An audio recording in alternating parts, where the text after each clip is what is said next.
اعوذ باللہ من الشیطان الرجیم بسم اللہ الرحمن الرحیم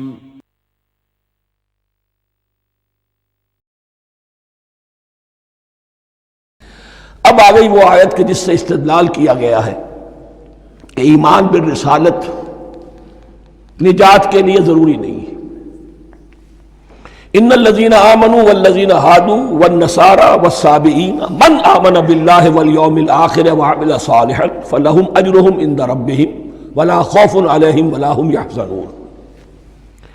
یقیناً جو لوگ ایمان لائے، اور اس سے مراد ہے جو ایمان لائے حضور پر، محمد پر صلی اللہ علیہ وسلم، والذین ہادوا، اور جو یہودی ہو گئے، والنصارى، اور نصرانی، والصابئین، اور صابی وہ لوگ تھے عراق کے علاقے میں رہتے تھے جو کہتے تھے کہ ہم دین ابراہیمی پر ہیں، لیکن ان کے ہاں بھی بہت کچھ بگڑ گیا تھا۔ جیسے حضرت ابراہیم کی نسل، حضرت اسماعیل کی نسل بگڑ گئی تھی، تو اس طرح وہ بھی بگڑ گئے تھے۔ ستارہ پرستی زیادہ تر ان کے ہاں تھی۔ من آمن باللہ والیوم الآخر، جو کوئی بھی ایمان لایا اللہ پر اور یوم آخر پر، وعمل صالحا، اور اس نے عمل کیے اچھے، فلہم اجرہم عند ربہم، تو ان کے لیے محفوظ ہے ان کا اجر ان کے رب کے پاس، ولا خوف علیہم ولا ہم یحزنون، اور نہ ان پر کوئی خوف ہوگا اور نہ وہ کسی حزن سے دوچار ہوں گے۔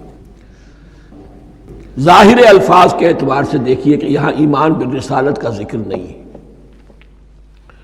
ویسے تو اگر کوئی اس سے یہ غلط استدلال کرتا ہے تو اس کا پہلا جو اصولی جواب ہے وہ تو یہ ہے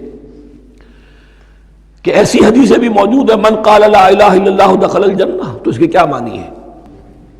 صرف کہنے سے جنت میں داخل ہو جائیں گے، کسی عمل کی ضرورت نہیں؟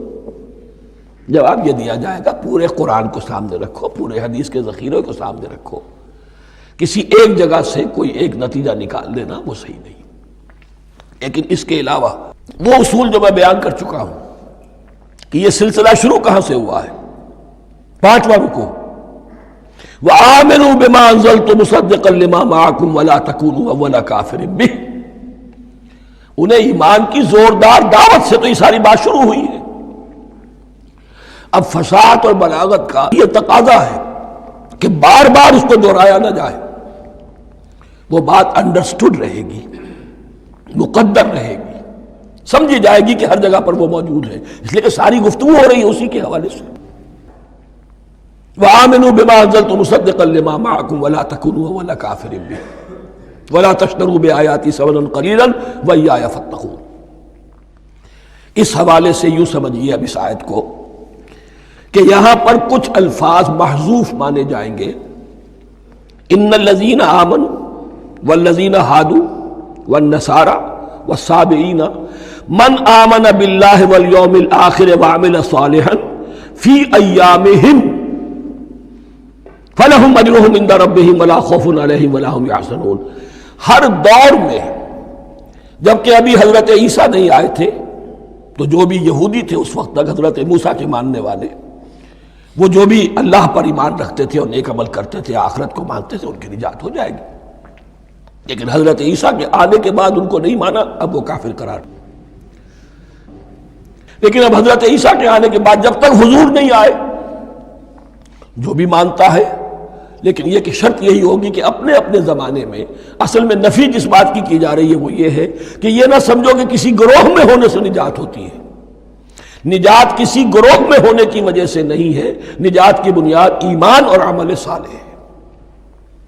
کسی رسول پر ایمان لانا، اپنے دور کے رسول پر، وہ تو لازم ہے، لیکن یہ ہے کہ اس پر ایمان تو لے آئے اور وہ عمل صالح نہیں ہے تو نجات نہیں ہوگی۔ تو یہ اپنے اپنے دور میں، اپنے اپنے زمانے میں، ہر امت کے لیے، وَلِكُلِّ أُمَّةٍ أَجَلٌ، قرآن مجید کے ایک مقام پر آیا ہے، ہر امت کے لیے ایک خاص معین مدت ہے۔ اس معینہ مدت میں اب ظاہر بات ہے جو لوگ حضور کی بعثت سے پہلے فوت ہو گئے، ان پر تو کوئی ذمہ داری نہیں تھی حضور پر ایمان لانے کی، اور ایسے لوگ تھے، ایسے موحدین مکے میں موجود تھے جو یہ کہتے تھے کعبے کے پردے پکڑ پکڑ کر، اے اللہ ہم صرف تجھے پوجنا چاہتے ہیں، صرف تیری بندگی کرنا چاہتے ہیں، لیکن جانتے نہیں کیسے کریں۔ یہ بات موجود تھی اور ان کا انتقال بھی ہو گیا۔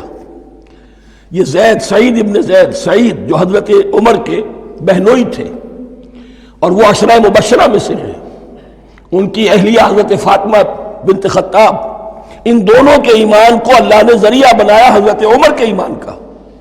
اور یہ والد تھے سعید کے زید، وہ یہ کہتے ہوئے دنیا سے چلے گئے حضور کی ابھی بعثت ہی نہیں ہوئی تھی، اے اللہ میں صرف تیری بندگی کرنا چاہتا ہوں، کیسے کروں یہ نہیں جانتا۔ اسی کو ذہن میں رکھیے، اہدنا الصراط المستقیم جو میں نے کہا تھا، ایک سلیم الفطرت انسان، سلیم العقل انسان توحید تک پہنچ جاتا ہے، آخرت کو پہچان لیتا ہے، لیکن اب کیا کروں؟ اس شریعت کے لیے، ان احکام کے لیے وہ دستے سوال دراز کرنے پر مجبور ہے۔ الحمدللہ رب العالمین الرحمن الرحیم مالک یوم الدین ایاک نعبد و ایاک نستعین اہدنا الصراط المستقیم۔ اسی صراط المستقیم کی دعا کا یہ جواب اب آئے گا، شروع ہوگا سورہ بقرہ سے، یہ کرو یہ نہ کرو، یہ فرض ہے، یہ تم پر لازم کیا گیا، یہ چیز حرام کی گئی، وغیرہ وغیرہ۔ ان الذين آمنوا والذين هادوا والنصارى والصابئين من آمن بالله واليوم الآخر وعمل صالحا، اور محذوف الفاظ فی ازمنتہم، اپنے اپنے زمانے میں، یا فی ایامہم، فلہم اجرہم عند ربہم ولا خوف علیہم ولا هم يحزنون۔ وَإِذْ أَخَذْنَا مِيثَاقَكُمْ وَرَفَعْنَا فَوْقَكُمُ الطُّورَ، اور ذرا یاد کرو جب کہ ہم نے تم سے عہد لیا، قول و قرار لیا، اور تمہارے اوپر اٹھا دیا طور کو، پہاڑ کو۔ جب تورات دی گئی تو اس وقت ایک کیفیت معجزانہ طور پر ایسی پیدا کی گئی، ان کے اوپر ایک رعب ڈالنے کے لیے اور خشیت قلب میں پیدا کرنے کے لیے کوہ طور اٹھا کر معلق کر دیا گیا۔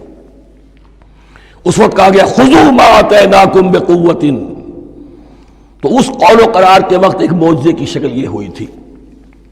وَإِذْ أَخَذْنَا مِيثَاقَكُمْ وَرَفَعْنَا فَوْقَكُمُ الطُّورَ خُذُوا مَا آتَيْنَاكُمْ بِقُوَّةٍ وَاذْكُرُوا مَا فِيهِ لَعَلَّكُمْ تَتَّقُونَ، پکڑو اس کو مضبوطی کے ساتھ جو ہم نے تمہیں دیا ہے، اس حدیث، اس کتاب کو، تورات کو، اس شریعت کو، ان احکام کو۔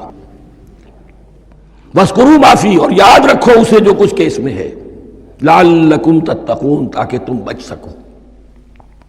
ثُمَّ تَوَلَّيْتُم مِّن بَعْدِ ذَلِكَ، پھر تم نے روگردانی کی اس کے بعد، اس میثاق کو توڑا، میثاق الست کو توڑا تھا، اور دوسرے یہ میثاق شریعت جو تم سے لیا گیا اس کو بھی توڑا۔